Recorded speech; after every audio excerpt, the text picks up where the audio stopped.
¿Cómo están?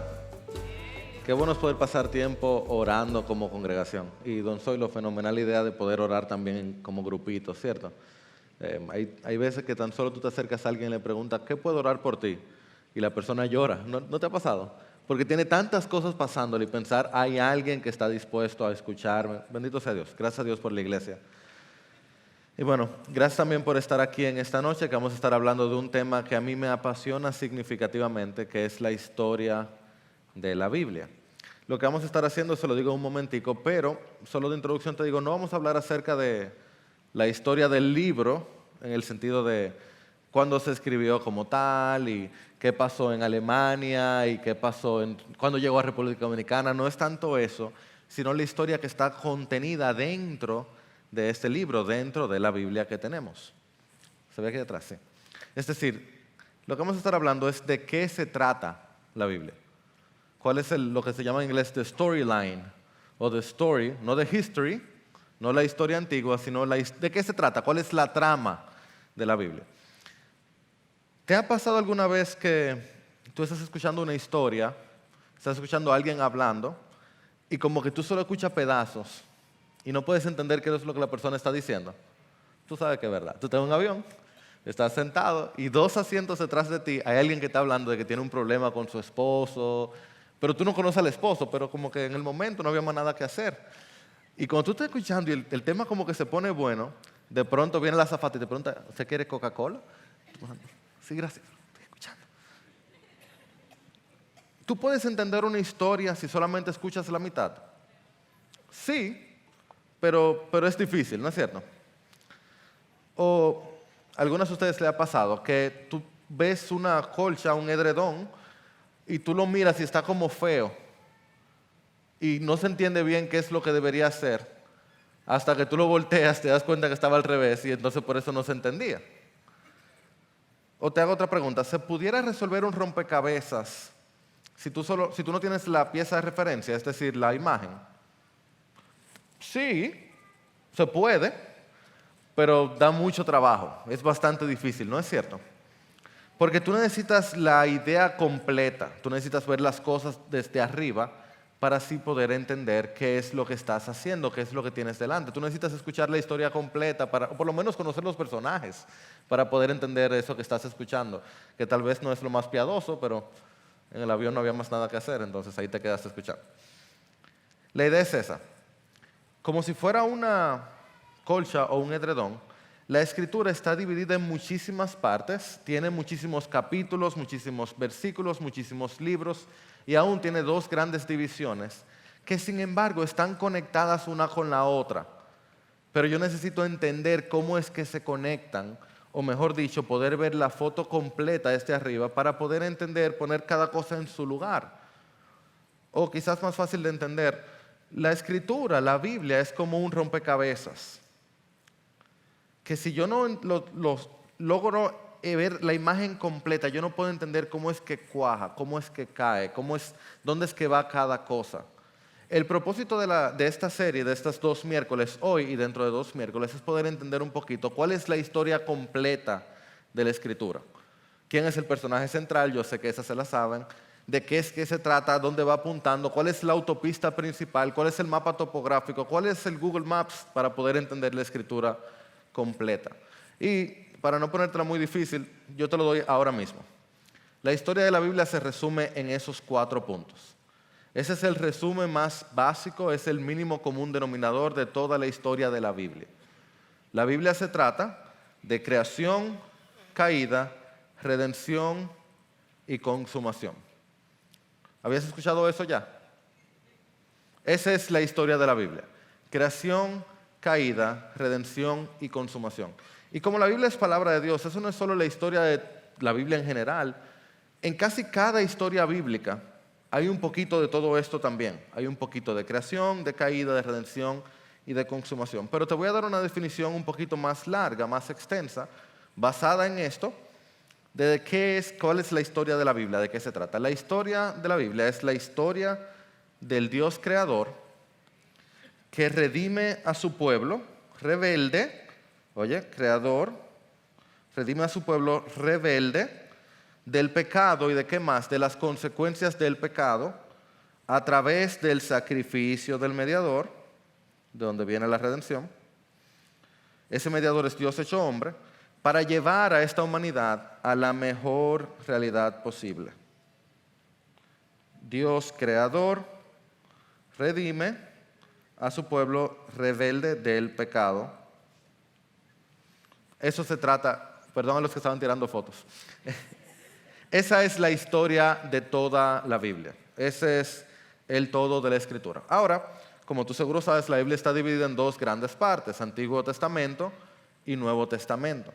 Sigue siendo la misma historia, sigue siendo la misma centralidad, la misma persona principal, los mismos personajes secundarios, aunque cambien los nombres. Pero hay una parte que es mucho mayor y una parte que es menor. En el día de hoy vamos a estar viendo pues la parte más grande, el Antiguo Testamento, y dentro de 2 miércoles estaremos viendo entonces el Nuevo Testamento. ¿Cuál es la historia del Antiguo Testamento entonces? La historia del Dios creador, creación caída, redimiendo a su pueblo rebelde del pecado y de sus consecuencias. ¿Cómo se llamaba este pueblo de Dios? Israel. A través de los sacrificios de sus mediadores. ¿Quiénes eran los mediadores del pueblo de Dios? Los sacerdotes, los profetas, los jueces, los reyes, todo tipo de personas, llevándolos a una mejor realidad. En algún momento era tener una descendencia, en otro momento era una tierra prometida, en otro momento era un mejor templo, y siempre apuntándole a algo que habría de venir, una mejor realidad, un mejor momento, una mejor historia, y prometiendo, siempre prometiendo que habría una nueva realidad que sería inmarchitable, inmarcesible, inmaculada para siempre. En cada libro, en cada parte del Antiguo Testamento, tú vas leyendo y tú te encuentras con algo de esto, que hay un Dios que está por encima de la creación, que está encargado de redimir a su pueblo a través de sacrificios, el sacrificio principal del Cordero, pero también los profetas se sacrificaron sus propias vidas en enseñanza. Moisés era un ejemplo, sacrificando todo por su pueblo, apuntando siempre a que había algo mejor para ellos, había una mejor vida, había un mejor lugar, había una mejor tierra. Y al final, pues apuntando a nuestro Redentor. Ahora, antes de entrar en materia, te hago esta pregunta. ¿Por qué amar el Antiguo Testamento? Si tú tienes muchos años en la fe, tú amas el Antiguo Testamento porque te da buenos ejemplos para tus hijos. Tú sabes, tiene que ser como David y tiene que ser... O porque tiene buenas historias, o porque ahí están los salmos, y a ti te fascinan los salmos o los proverbios, pero... Para todos nosotros, ¿qué razones hay para amar el Antiguo Testamento? Yo te doy algunas. Primero, el Antiguo Testamento es revelación del carácter de Dios. Hay algunos nuevos ateos por ahí que andan diciendo que el Antiguo Testamento tiene un Dios muy iracundo. Y yo digo, mira, tú no has leído bien, primero, la misericordia de Dios a lo largo de los años, una y otra vez. Y segundo, tú no has leído la maldad del pueblo. Porque bien dice el Señor en Éxodo que Él es el Dios fuerte, grande, que juzga la maldad de un padre de generación en generación hasta la 3ª y 4ª generación. Tú dices, wow, pero ¿qué dice antes de eso? Que muestra misericordia a millares. Ciertamente Dios juzga, pero Dios también es un Dios de misericordia, de amor, de gracia. De hecho, cada trato de Dios para con su creación es un trato de gracia. Y el Antiguo Testamento enseña eso. También el Antiguo Testamento es revelación del plan de redención de Dios. El Antiguo Testamento es una revelación del plan de redención de Dios, de cómo Dios iba a redimir a su pueblo, la iglesia, todos los que llaman a Cristo como Señor. Él iba mostrando para dónde iba eso. En tercer lugar, el Antiguo Testamento ejemplifica nuestra necesidad de redención. Yo, mientras venía en el carro, yo venía orando, ¿verdad? Y yo pensaba, Señor, tú me has mostrado tanta misericordia. Y por algún momento como que pensé en Israel. Y yo decía, Señor, y a Israel también. Porque si tú te pones a leer el Antiguo Testamento, tú te ves, bueno, lo vamos a ver en un momento, cómo es la historia de hombres de Dios fallando vez tras vez, tras vez, tras vez, tras vez. Y es un excelente ejemplo de nuestra necesidad de que Dios nos redima, de que Dios nos salve, de que Dios nos perdone, de que Dios nos ayude. Y una cuarta razón que por lo menos a mí me hace amar el Antiguo Testamento es que el Antiguo Testamento es la Biblia de Jesús y la Biblia de los apóstoles. Uno no toma uno da eso por sentado, pero eso es algo muy valioso. Cuando Cristo se sentaba a leer la Biblia, él no leía Gálatas, él leía Salmos, él leía Isaías, él leía Ageo y Zacarías.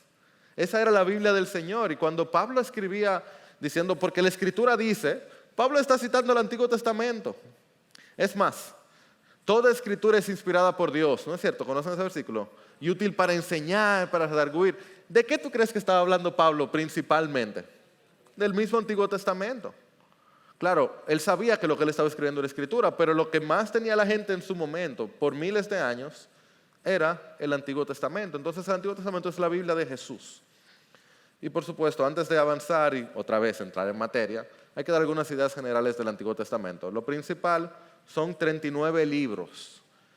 Pero ojo, estos libros nunca se diseñaron para estar totalmente separados unos de otros. No son libros totalmente separados. Perdónenme, un ejemplo que a mí se me ocurre que funciona bastante es ahora mismo, hasta hace poco había en Marvel, todas estas películas que eran 22 películas, 23, qué sé yo, 22, no estoy seguro, que todas estaban unidas y se habían diseñado para que tuviera una, luego viera la otra, luego viera la otra. Cada película es una película en sí misma, pero había un diseño mayor detrás. Eso le tomó 2019 años a la edad cristiana a la gente inventarse algo que la Biblia tenía 4.500 años ya listo. El poder tener un solo libro compuesto de muchísimos libros diferentes, todos pensando, todos Dios apuntando a que pudieran unirse en un solo tomo después.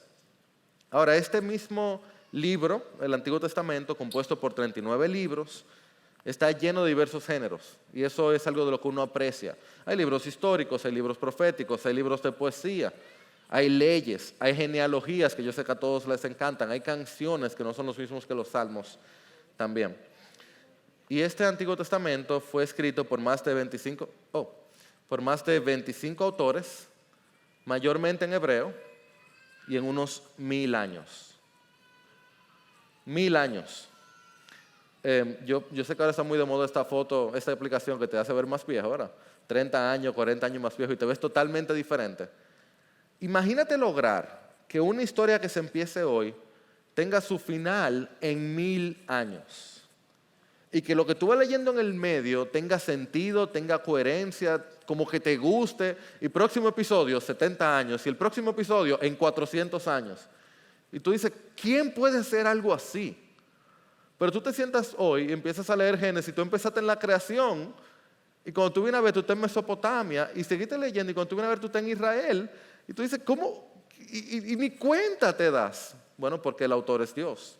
Y Dios se encarga, Dios siempre planificó que pudiera ser así, que a través de todos estos años, de todos estos países, todas estas personas, hubiera una historia que contar. Dicho eso, veamos algunas de las etapas del Antiguo Testamento. Son básicamente 5. Esta es mi división, hay otras. Tú puedes verla como 7, como 5, como 3. Yo creo que estas 5 funcionan bastante bien. Las 5 etapas del Antiguo Testamento. Lo primero es la creación. ¿Y dónde encuentras eso? Génesis 1, ¿hasta dónde? ¿Saben?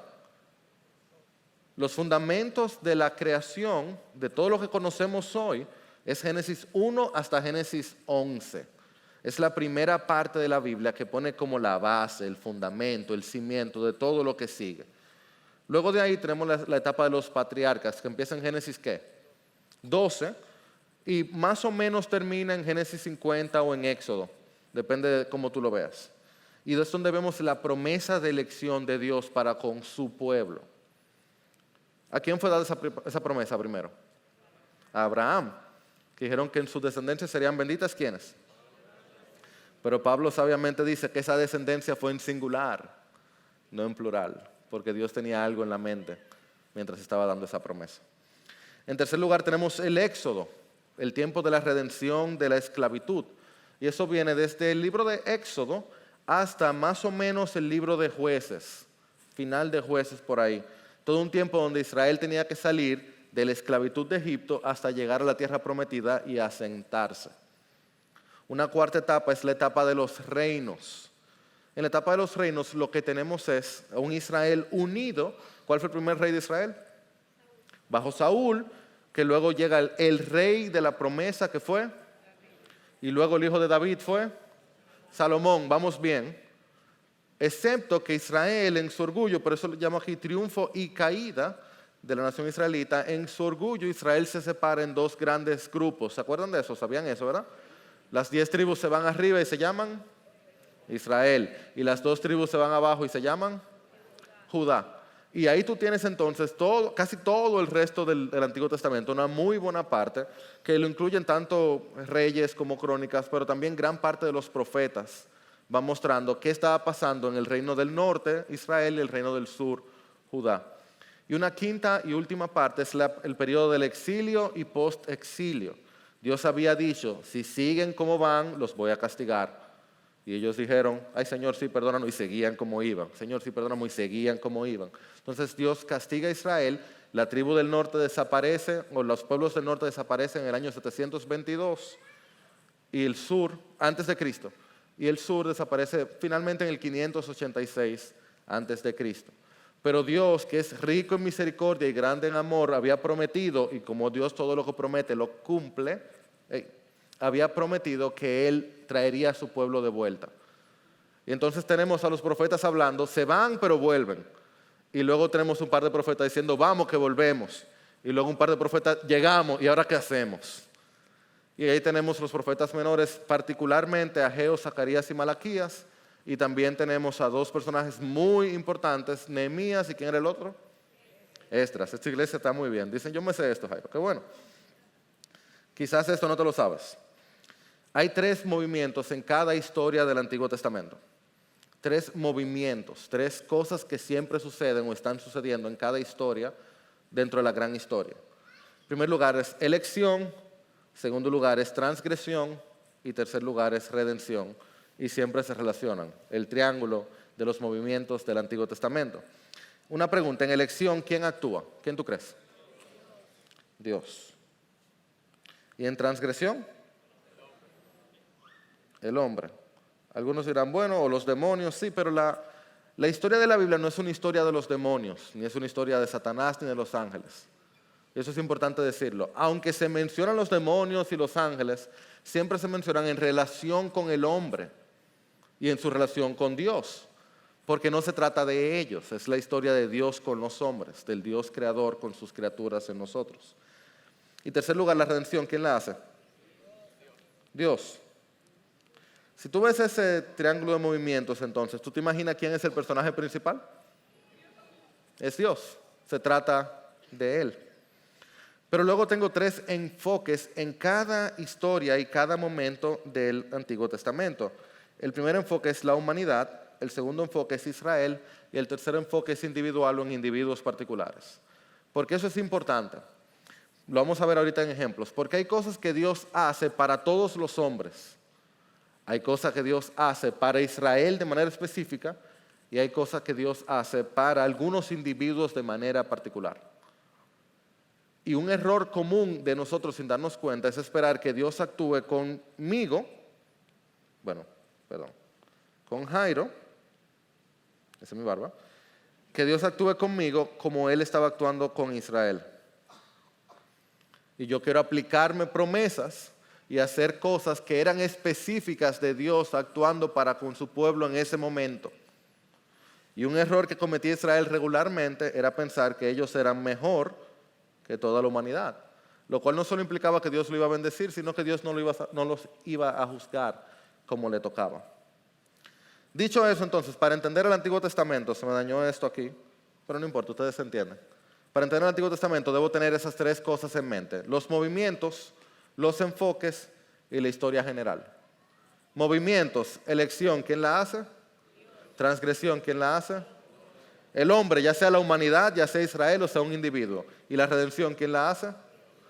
Pero esto de la redención Dios lo hace usualmente a través de individuos. Y lo hace también a través de Israel. Vamos a ver eso ahora más adelante. Los enfoques, humanidad, Israel, individuo. Y la historia, ¿cuál es? Creación, caída redención y consumación. Bien, vamos a ver el Antiguo Testamento entonces. ¿Con qué iniciamos? ¿Dónde? Como obvio, algunos dicen, tú sabes, 2 o 3 que leyeron 2 o 3 libritos. Empezamos con Job, que fue el primer libro escrito. Ok, pero antes de Job, ¿con cuál inicia la Biblia? Génesis. ¿Y cuáles son las primeras palabras de la Biblia? En el principio creó Dios. ¿Tú viste quién es el personaje principal? Qué buena forma de empezar una historia. Es muy, muy, muy importante cómo tú empiezas la historia. Toda buena película tiene como algo que pasa que tú te quedas como, no te puedes perder el principio. Todo buen libro, de hecho, todo buen autor que va a escribir un artículo que sea, tiene que pensar mucho con qué yo empiezo. Tú sabes, tú estuviste en la universidad o en el colegio, lo difícil que es empezar la tarea. Tú tienes la página en blanco ahí y el cursor tic, tic, y tú no sabes con qué empezar, porque con lo que inicia marca el sentido de todo lo que viene. Pues la Biblia inicia diciendo, en el principio creó Dios. Y dice, en el principio creó Dios los cielos y la tierra. Dios es el personaje, no solo el principal, es el personaje. Y dijo Dios, hagamos al hombre a nuestra imagen. Muy poco después de crear, Dios crea al hombre. Muy poco después que inicia la historia, Dios trae el hombre a la foto. Ahora, Dios crea, notaste, de la nada, ¿no es cierto? En el principio. Ni siquiera dice en el año, porque no había año. En el principio. ¿Cuándo empezó la creación? Cuando empezó. Cuando Dios habló, empezó. Y Dios crea lo físico y Dios también crea lo espiritual. Pero ¿cuándo fue que creó a Satanás? ¿Cuándo fue que cayó Satanás y los ángeles? ¿Cuándo fue que pasó todo eso? Es que la Biblia no es de eso, mi hermano. La Biblia es de ti y de mí, de Dios contigo y conmigo. Pero Dios creó lo físico y lo espiritual. Ahora, como Dios es el creador, Dios es el dueño. Yo te repito eso. Como Dios es el creador, Dios es el dueño. Léase, en su casa se hace lo que diga el jefe, en su universo se hace lo que diga Dios. Y por eso el libro empieza así. Porque cuando Dios empieza a decirle, mira, que te portes de tal manera, mira, que hagas tal cosa, ¿tú sabes por qué Él puede? Porque Él te creó. Uno a veces se la cree cuando uno es papá, tú sabes, o mamá, y uno dice, no, pero ven acá, mi hijo, tú eres hijo mío, ven acá. Ven. Todos somos de Dios. Todos somos creados por Él. Y por eso todo lo que sigue tiene sentido. Porque Él fue que le dio inicio. Él fue que puso la bola a correr. Por tanto, Él dice cuándo se para. Ahora, suena muy bien el principio. Y si tú lo lees Génesis 1, Génesis 2, todo va súper. En el versículo 2 te deja ver que puede haber algo, que algo quizá venga. Porque dice que el Espíritu de Dios se pasaba por el medio de las aguas. Entonces ya hay movimiento, ya hay algo pasando. Dios empieza a crear.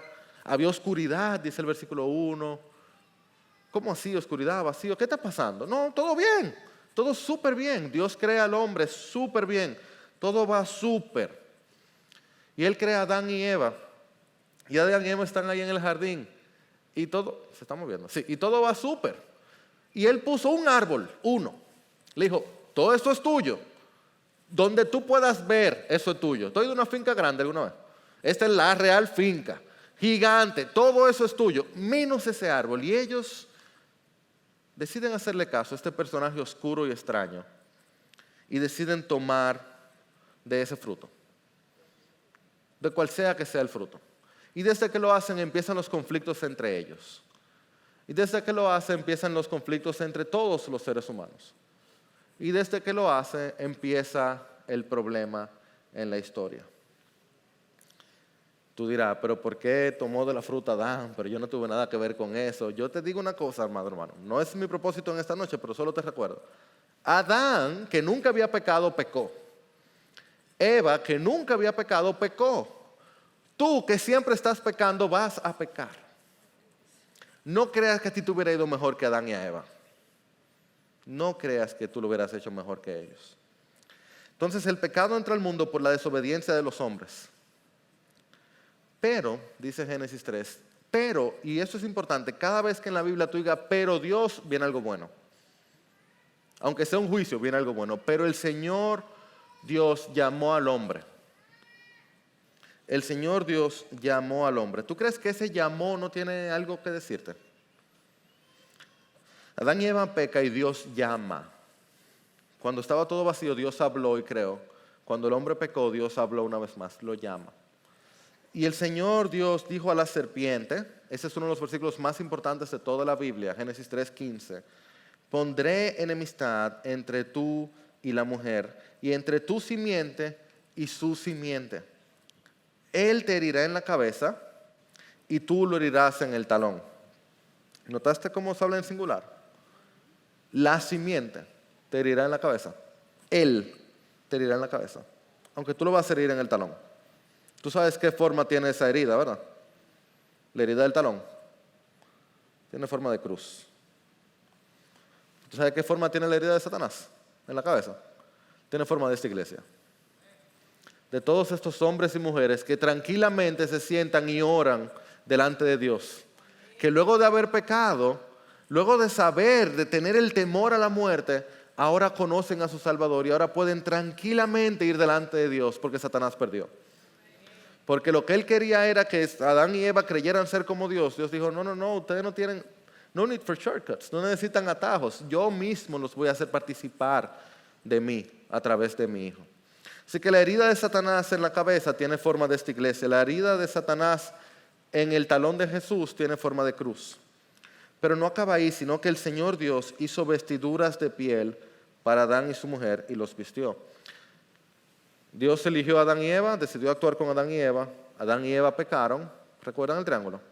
Pero Dios redime. Adán y Eva estaban desnudos. Dios le dijo, ¿cómo supieron eso? Ahí se arma el asunto. Ellos pusieron ropa de higo que no los protegía genuinamente y Dios dijo, no, yo los voy a cubrir. Yo voy a cubrir lo que les falta. Y esto, para mí esto es tan claro como el agua. ¿Cómo es que Dios pudo cubrir con pieles a Adán y Eva si no es por la muerte de algún animal que luego los cubrió a ellos? Si no es por el sacrificio de un mediador animal que los cubrió. Dios estaba dejando ver que la muerte venía y que iba a haber muerte, pero que no le iba a tocar a ellos, que iba a haber alguien que iba a morir por ellos. Ahora, Génesis 4 para mí es uno de los capítulos más tristes de toda la Biblia. Aún más que Génesis 3 en cuanto a la historia, lo que se siente. Génesis 3 es el principio de todo lo malo, pero Génesis 4 es donde lo malo toma como mucha forma. Porque yo no sé si tú te habías percibido que Dios le dio esa promesa y Eva estaba ahí. ¿Qué le dijo Dios a Eva? ¿Cuál era la promesa? Que en tu simiente iba a estar el que iba a vencer a Satanás. Le dijo a Satanás, pero Eva estaba ahí escuchando, ¿verdad?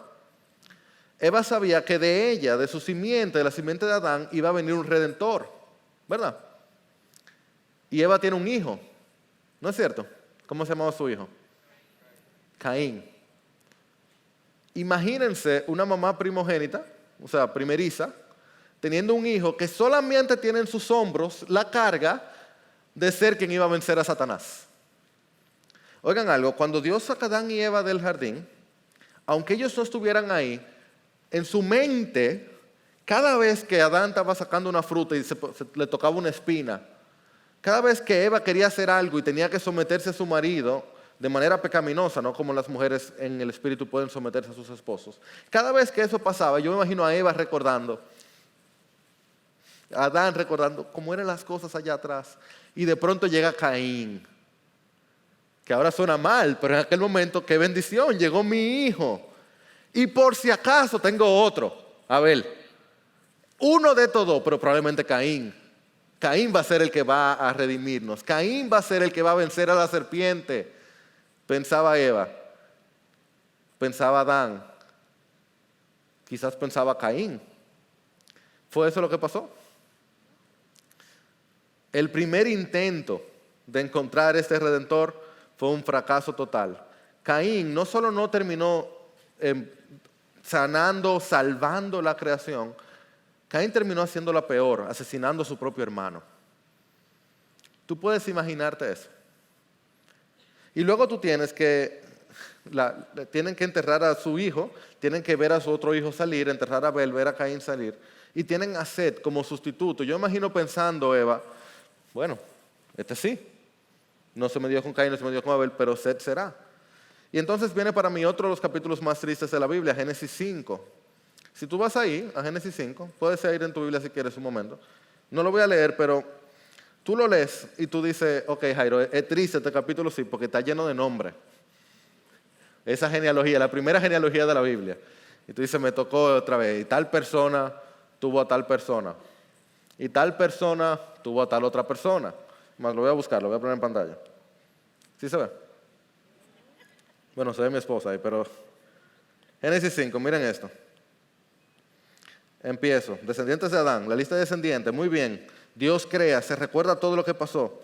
Dice, Adán murió. Versículo 4. Tengo que Adán murió. Sigo. Set tenía 105 años. Va bien. 807 años más vivió. Versículo 8 dice, Set. ¿Qué dice? Set. Que se ve chiquitito. Set murió. Déjame ponerlo más grande. Sigo leyendo. Versículo 9. Enos. 815 años más. Tuvo otros hijos. Y dice el versículo 11. Enos murió. Y así tú sigues leyendo la genealogía y tú te encuentras que cada uno de los que pudieran ser redentores, cada uno de los que podían aplastar a la serpiente, morían. Porque ciertamente el día que Adán y Eva pecaran, ese día morirían. Génesis 5 es increíblemente triste, porque lo que tú tienes es toda una lista de simientes fallidas, ninguna como redentor. Pero hay un capítulo que es todavía más triste. Génesis 6. Porque en Génesis 6 tú tienes a Dios que había creado todo bueno, que había elegido para sí unos representantes en la humanidad, viendo que tal era la transgresión, dice la palabra, tal era la transgresión, que toda la intención de los pensamientos del corazón de los hombres era solo hacer siempre el mal. Esa era la condición del mundo en Génesis 6. Y amado hermano, no es tan diferente a hoy. Dios porque tiene misericordia, pero tú te pones a ver lo que te sale en el corazón, aún después de ser cristiano, y tú recuerdas lo que estaba en tu corazón antes de ser cristiano, tú dices, Dios es que tiene misericordia, que no ha mandado otro diluvio o un fuego mayor. Porque entonces Dios dijo, borraré de la superficie de la tierra al hombre que he creado. Y luego dice, creo que el versículo 8, Noé halló gracia ante los ojos del Señor. Déjame darte un detalle que no sé si tú sabías, pero para mí es muy importante. Dice que era mucha la maldad de ¿quiénes? De los hombres, ¿dónde? En la tierra, de la humanidad. Y luego dice que Noé halló gracia ante los ojos del Señor. ¿Tú crees que era que Noé era totalmente diferente a los otros hombres? Si Noé hubiera sido salvo por su justicia, Noé no hubiera hallado gracia. Noé encontró gracia a los ojos del Señor. Dios depositó gracia sobre Noé. Y entonces el versículo 9 dice, Noé era un hombre justo. 6:8 dice, Noé halló gracia. 6:9 dice, Noé era un hombre justo. Y ese orden está ahí a propósito, porque Dios primero da la gracia y entonces nos llena de justicia. Dios te salva sucio y luego te limpia. Tú no te limpias para que Él te salva. Él te salva y luego Él te limpia. Y tú, por supuesto, trata de no ensuciarte. Y cuando te ensucias, Él vuelve y te limpia, porque ese es nuestro Dios. Ahora, yo no sé si tú te has percatado de lo que pasa luego con Noé. El primer acto de Noé cuando vuelve a la tierra, Génesis 9, ¿sabes cuál es? Emborracharse. Y aunque haya sido pecado o no, aunque haya sido falta de sabiduría, aunque haya sido que él no sabía, dice el texto que él no estaba claro de lo que estaba pasando con el jugo, el primer acto del hombre cuando vuelve a la tierra que Dios le da es emborracharse. Y luego uno de sus hijos es burlarse de su papá. Esa es la simiente que nos va a sanar. Ese es el que va a aplastar a Satanás. ¿Qué es lo que pasa? ¿Cómo es que no aparece uno que pueda resolver el asunto? El justo Noé. No, pero el hijo de Noé va a ser. Pero mire lo que hacen sus hijos. Pero Dios no ha terminado. Y ahora voy a saltar un poquito, unos 400 o 500 años más para adelante. Y llego a Génesis 12. Porque Dios podía haber terminado con la humanidad, pero Él decide sacar a un hombre a Abraham de la vida de idolatría. Y este hombre obedece el llamado de Dios. Y dice el versículo 12:1, el Señor dijo a Abraham: vete de tu tierra, de entre tus parientes y de la casa de tu padre, a la tierra que yo te mostraré. Haré de ti una nación grande y te bendeciré. Engrandeceré tu nombre y serás bendición. Bendeciré a los que te maldigan y el que te maldiga maldeciré en ti. Y luego dice en Génesis 15, tu simiente serán benditas todas las familias de la tierra. Dios no había terminado. Él había prometido algo y tenía que cumplirlo. La serpiente seguía viva, el hombre seguía muriendo. Pero Abraham, que recibió la promesa, ejemplo de fe. Yo he estado orando mucho por fe últimamente, me doy cuenta que me falta fe. Y la historia de Abraham es una de fe. Este hombre que no tomó en cuenta el ser de casi 100 años, su esposa de 90, dice, no, Dios me va a dar descendencia, Dios me va a dar una simiente. Este hombre también es una historia de luces y sombras. Este gran hombre de fe es otra historia de luces y sombras, porque Abraham se acuesta con su sirviente y niega a su esposa. Toma en cuenta que aunque fue Sara la de la idea, Abraham fue el que se acostó con Agar. Él era el líder de la casa, ¿no era cierto? Y él termina acostándose con su sirviente. Pero Dios ha prometido y Abraham le cree porque también era un hombre de fe. Pero Abraham tiene descendencia, ¿cierto? Abraham, Isaac también tienen sus propias cosas, pero déjeme volar a otro, a Jacob. Jacob inicia su historia robándole la primogenitura a su hermano. La primera acción importante que hace Jacob es robar. Y luego, ¿tú sabes lo que significa Israel? Yo no sé si uno ha capturado lo que significa Israel. Literalmente, el que lucha con Dios. Ese es el otro nombre que Dios le da a Jacob. El que lucha con Dios. Es decir, que este pueblo escogido por Dios tiene por nombre el buscapleito.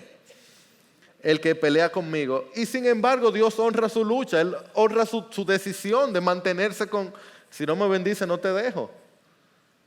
Y yo doy un poquito salto para adelante y llego a José. José era orgulloso y odiado por sus hermanos. Y con razón. Malísimo de ellos. Pero José se la ganó. Era el hijo ñoñado de su papá. El papá lo quería más que a todos los otros.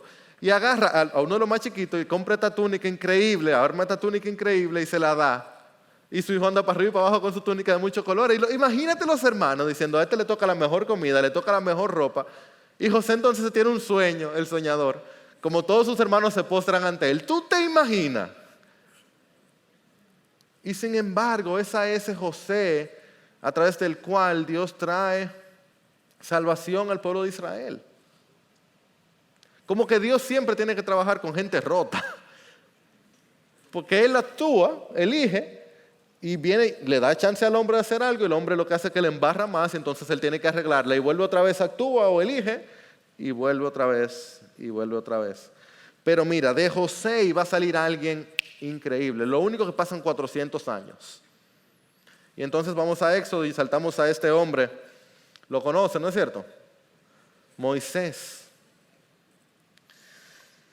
Y el Señor dijo, ciertamente he visto la aflicción de mi pueblo que está en Egipto y he escuchado su clamor a causa de sus capataces, pues estoy consciente de sus sufrimientos. Así que he descendido para librarlos de manos de los egipcios y para sacarlos de aquella tierra a una buena y espaciosa. Dios iba a darle algo y lo iba a hacer a través de un hombre, porque él había elegido, el hombre había transgredido, pero él lo iba a redimir. Y lo iba a hacer a través de este hombre, para hacerlo a través de este pueblo, para así ser de bendición a toda la humanidad. Bendito Dios que sigue actuando con nosotros. Y no se quedó ahí. A pesar del sufrimiento de los descendientes de Jacob, de Israel, a pesar de ser esclavos, luego Dios dijo, yo los voy a sacar, yo los voy a bendecir, los voy a liberar. Y no solo eso. Luego les dice, bendito sea Dios, en Deuteronomio 12:28, escucha con cuidado todas estas palabras que te mando, para que te vaya bien a ti y a tus hijos después de ti para siempre.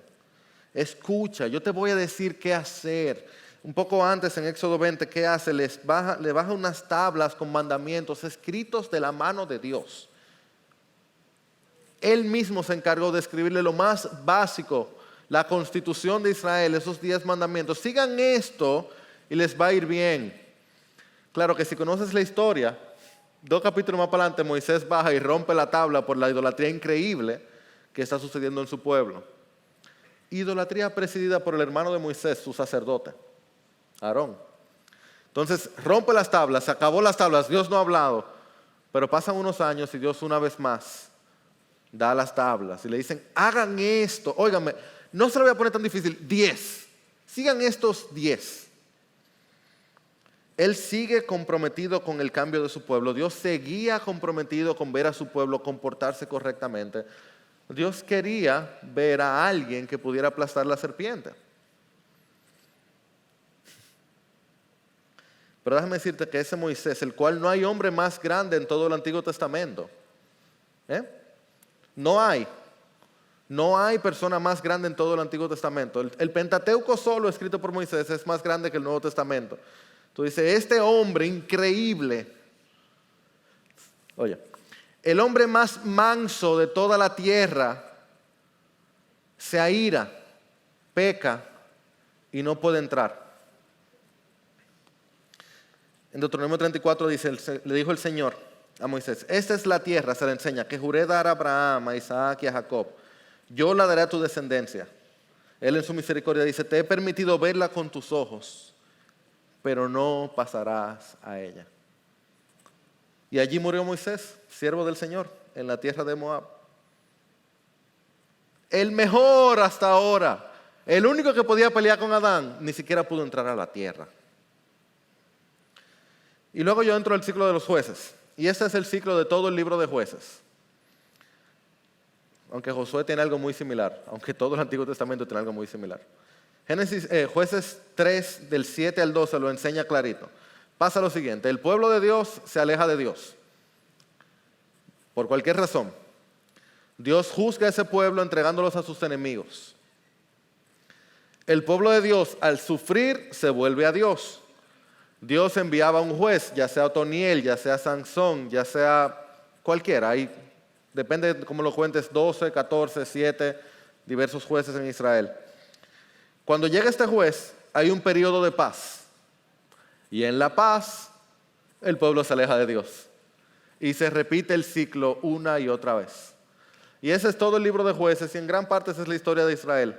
Cuando están sufriendo, van donde Dios, Dios los redime.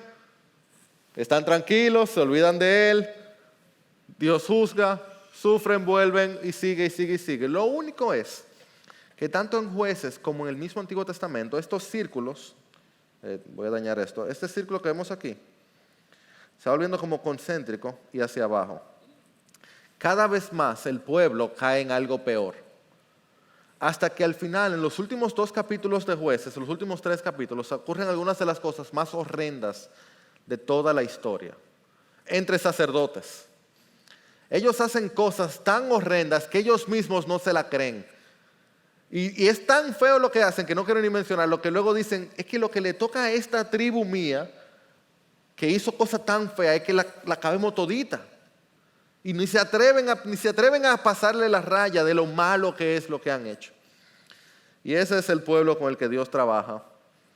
Y el pueblo está tan mal que luego le dicen al Señor, en 1 Samuel 8, danos un rey para que nos juzgue, pero ¿cómo? Como todas las demás naciones. Porque ellos en el triángulo, ellos habían olvidado que ellos eran Israel. Ellos no eran las demás naciones. Entonces ellos quieren un individuo que sea quien los dirija. Pero el Señor dijo a Samuel, escucha la voz del pueblo en cuanto a todo lo que te digan, pues no te han desechado a ti, sino que me han desechado a mí. Es así como llega el primer rey de Israel, que ustedes lo conocen, ¿no es cierto? Es el rey Saúl. Empieza entonces el tiempo de conquista, de reino, de monarquía, con un rey que no era el que debía ser. ¿Se recuerdan las primeras palabras? Como inicia la historia. La historia de la monarquía de Israel empezó mal. Empezó con ellos forzando un rey, forzando el voto. Pero Dios no ha terminado. Entonces Dios se encarga de darle otro rey. Y me encanta cómo dice 1 de Crónicas 29, hablando de David. Oigan lo que dice. David, hijo de Isaí, reinó sobre todo Israel. El tiempo que reinó sobre Israel fue de 40 años y murió en buena vejez, lleno de días, riquezas y gloria, y su hijo Salomón reinó en su lugar. Esa es una buena forma de terminar una historia, tú dirías, ¿cierto? David fue una bendición. Inmaculado, intachable, inmarcesible. Aquel que pudo aplastar la serpiente, el gran rey David, el mejor rey de todo Israel. ¿Cierto? Lo grande de eso. Fue el mejor. Fue el mejor, un asesino. Fue el mejor. ¿Con cuántas mujeres se casó? Pero Jairo, Dios no había prohibido la poligamia. Amado, Dios no tiene que deletrearte las cosas. ¿A qué hombre en la Biblia le fue bien teniendo más de una mujer? Dime una persona que le fue bien teniendo más de un esposo. ¿Te habías dado cuenta? Yo ni sé cómo pueden, porque yo tengo la mía, que es lo mejor del mundo. Y es muy fácil, obviamente, ¿verdad, cielo? Y ojo, que aquí, Crónicas, que termina tan bonito. Mira, esa historia va tan bien, tan hermosa. Habla de Salomón, el mejor rey de todo Israel. Hizo crecer Israel a un nivel que nunca había existido antes. El hombre más sabio de la faz de la tierra no cayó en cuenta que no era buena idea tener cientos de mujeres. Y no cayó en cuenta que Dios no juega con su gloria, que él no podía adorar a Dios y adorar a otras mujeres. Y entonces el reino de Salomón, si bien tuvo gloria, fue corto. ¿Y qué sucedió entonces? Israel, ya lo mencionamos al principio, se divide en dos. Aquí está la división más o menos. Las 10 tribus del norte, aquí arriba, llamada Israel, las tribus del sur, Judá, bueno, básicamente aquí. Esas tribus del norte tenían un pequeño problemita. No lean la Biblia aquí, no lean eso. Las tribus del norte tenían un pequeño problemita. El rey Jeroboam, que era el rey malo, Roboam era el bueno. No sé por qué Dios en su sabiduría no podía ponerle Juan y Lucas, pero bueno. Roboam era hijo de Salomón, era el rey bueno, se suponía, el rey legítimo. Jeroboam era el rey ilegítimo. Jeroboam armó todo un asunto que Dios permitió y hasta medio orquestó para separar a Israel. 2 tribus se quedan abajo en Jerusalén. ¿Qué más había ahí abajo en Jerusalén? ¿Alguien sabe? ¿Qué construyó Salomón? El templo, que David quería, y Dios le dijo: tú has derramado demasiada sangre, principalmente la sangre de Urías. Yo sé, David, que tú eres el mejor adorador, el mejor cantor, increíble. Tú no me construyes el templo. Voy a dejar que sea tu hijo, pero tú estás demasiado manchado de sangre. Ven que las apariencias también importan. Entonces, Salomón construye el templo, lo tiene aquí debajo en el sur, y Jeroboam, ni tonto ni perezoso, se da cuenta que alguna gente del norte baja a Jerusalén a adorar en el templo, que era lo que Dios había ordenado. Y dice: espérate, pero en lo que la gente está bajando, yo estoy perdiendo economía, y esa gente se junta con otro y están hablando. No, yo soy más sabio de ahí. Y Jeroboam muy sabiamente decide construir aquí un lugar de adoración y construir aquí otro lugar de adoración, y aquí más o menos tenía otro por aquí. Para que el israelita no tuviera que bajar hasta acá para adorar. Bueno, en verdad era aquí arriba que estaba. El israelita podía adorar en cualquiera de estos sitios. Pero una pregunta: ¿mandó Dios que se adorara allá arriba? Es más, ¿dijo Dios alguna vez que Jeroboam iba a ser parte de la dinastía? Dios había prometido un rey, David, y a través de su dinastía. Entonces, a pesar de que Jeroboam fue muy sabio, oye, no hubo un solo rey bueno de la descendencia de Jeroboam. Y no solo eso, sino que en Israel las cosas eran tan malas, la gente estaba tan mala, que cada vez que salían de un rey mataban a todos sus hijos, para que no se le ocurriera que hubiera una monarquía. Para que no saliera: no, que yo soy hijo de... Eso fue rey malo tras rey malo, tras rey malo, tras rey malo, tras rey malo. Esa simiente de Abraham, esa simiente de Adán y Eva, llena de gente mala. Pero tenemos Judá. Judá fue todo lo contrario, ¿no es cierto? Todos los reyes de Judá fueron siervos del Dios Altísimo. No. Hubieron 2 o 3, 4, dependiendo de cómo tú lo cuentas, que fueron más o menos buenos. Pero en general, todos los reyes de Judá también eran igual de pecadores que los reyes del norte. Y eso da pena y vergüenza y dolor. Pero oigan esto, ahora sí pueden leer la Biblia. Dice 2 de Crónicas 21:7.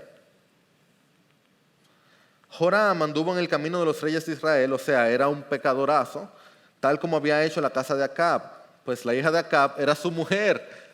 O sea, este rey del sur se casó con la hija de uno de los peores reyes. ¿Tú te acuerdas de Acab? ¿Tú has oído el nombre? Caín le quedaba chiquito. Sin embargo, el Señor no quiso destruir la casa de David a causa del pacto que había hecho con David y porque le había prometido darle una lámpara a él y a sus hijos para siempre. ¿Qué es lo que me está diciendo ese versículo? Que como Dios había prometido, la transgresión no lo iba a dañar.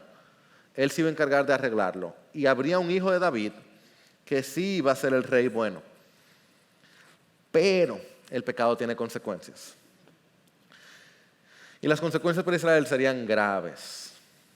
Y cuando estamos aquí ya en los profetas, y tú vas leyendo los profetas, y si te das cuenta, eso te va a ayudar cuando leas la Biblia ahora. Tú lees el Antiguo Testamento y dice, palabra del Señor que vino a profeta X durante el reinado de Y y Z. Y lo que te dice es si ese profeta estaba en el norte o estaba en el sur. Si estaba en Guatemala o en Guatepeor, pero bueno, al revés, en Guatepeor o en Guatemala. Y por eso, aún las palabras de los profetas dependen a quién ellos le hablaban. Y Dios decía a través de los profetas, arrepiéntanse o vendrá un gran juicio. Arrepiéntanse o van a sufrir grandemente. Y el pueblo de Israel, por supuesto, por ser el pueblo de Dios, elegido por Dios, la luz de las naciones, se arrepintió.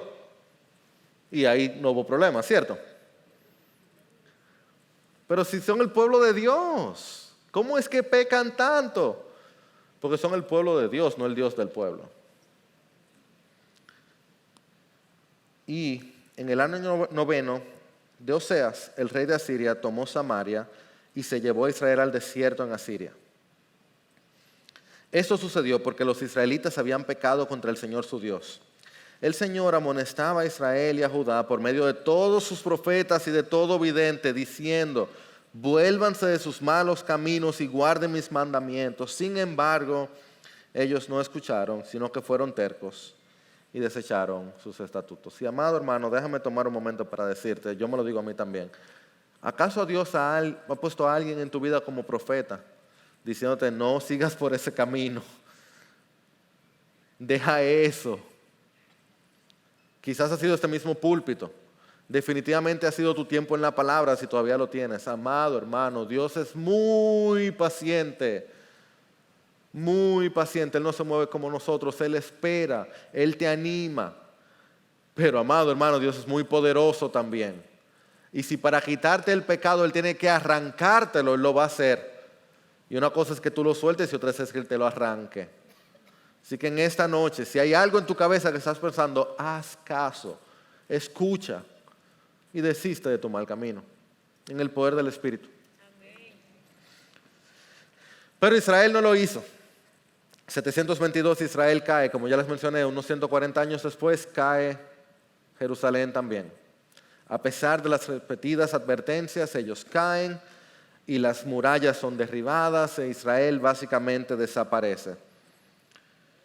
Y tú tienes sufrimiento tras sufrimiento en Babilonia. Bueno, antes, oyen, si has leído Jeremías y luego Lamentaciones de Jeremías, la gente dice que Jeremías el profeta llorón, y es verdad, pero con razón. Porque a Jeremías le tocó profetizar y luego ver al pueblo de Dios, la joya de las naciones, la luz del mundo, comerse a sus propios hijos, porque no tenían comida. El profeta con razón lloraba, y con razón tiene un libro de Lamentaciones.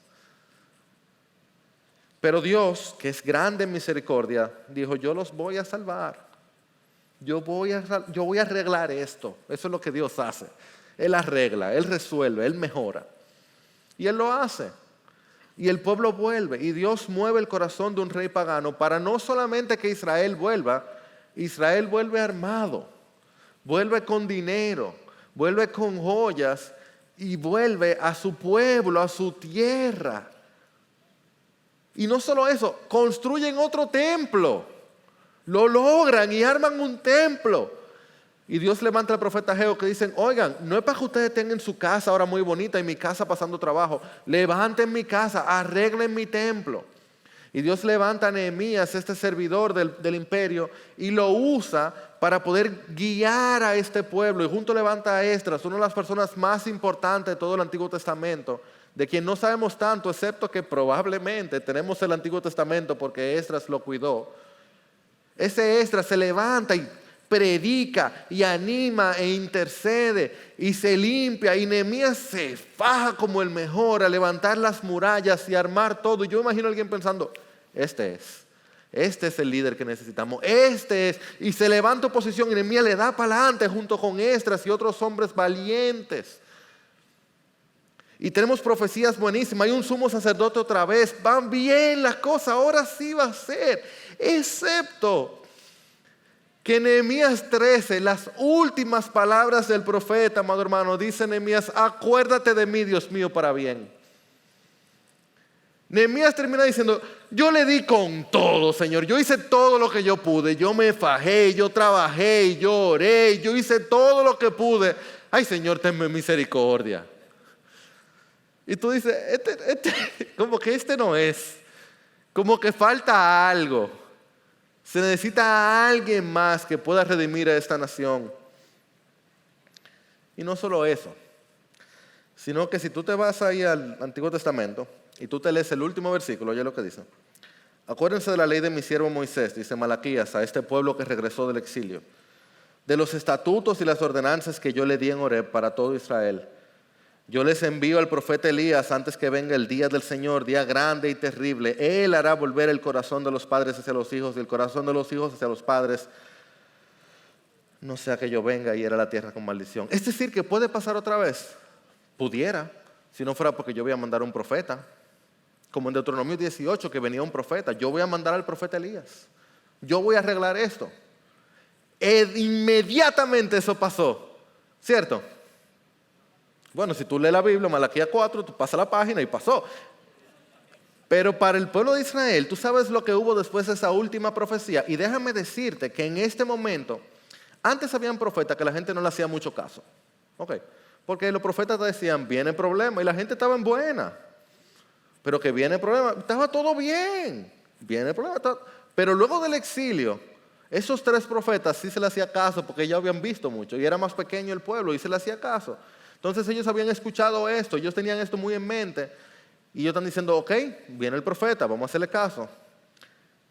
Y luego de ahí, silencio. Último profeta que habló. Un poco más de 400 años donde nadie habló de parte de Dios.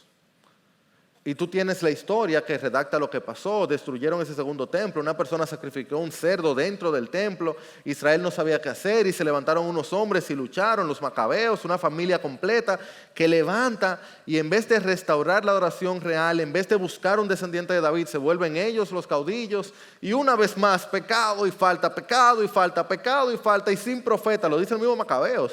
Dicen en ese tiempo no había profeta en la tierra. Y tú dices, pero ¿y dónde está el que iba a aplastar a la serpiente? ¿Dónde está el profeta que iba a venir? ¿Dónde está Elías?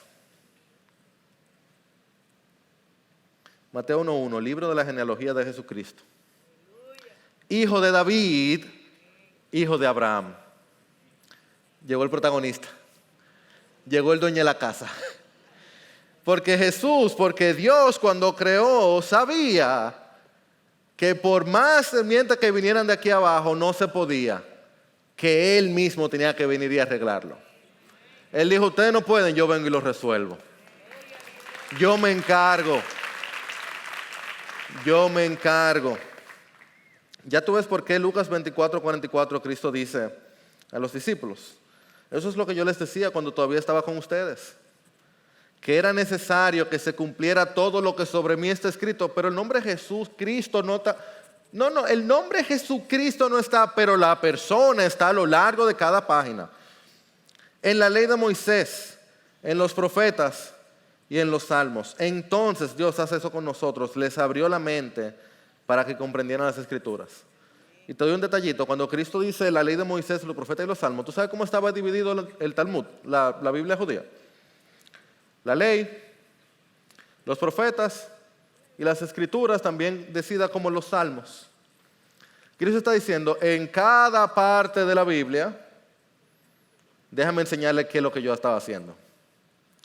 Déjame enseñarle quién yo era y quién yo soy. Y una vez tú ves esto, una vez tú entiendes este personaje principal y hacia dónde apuntaba la historia, perdón el spoiler, y los que han tomado la clase hermenéutica conmigo ya saben, es como cuando tú sabes que en el sexto sentido el psiquiatra estaba muerto.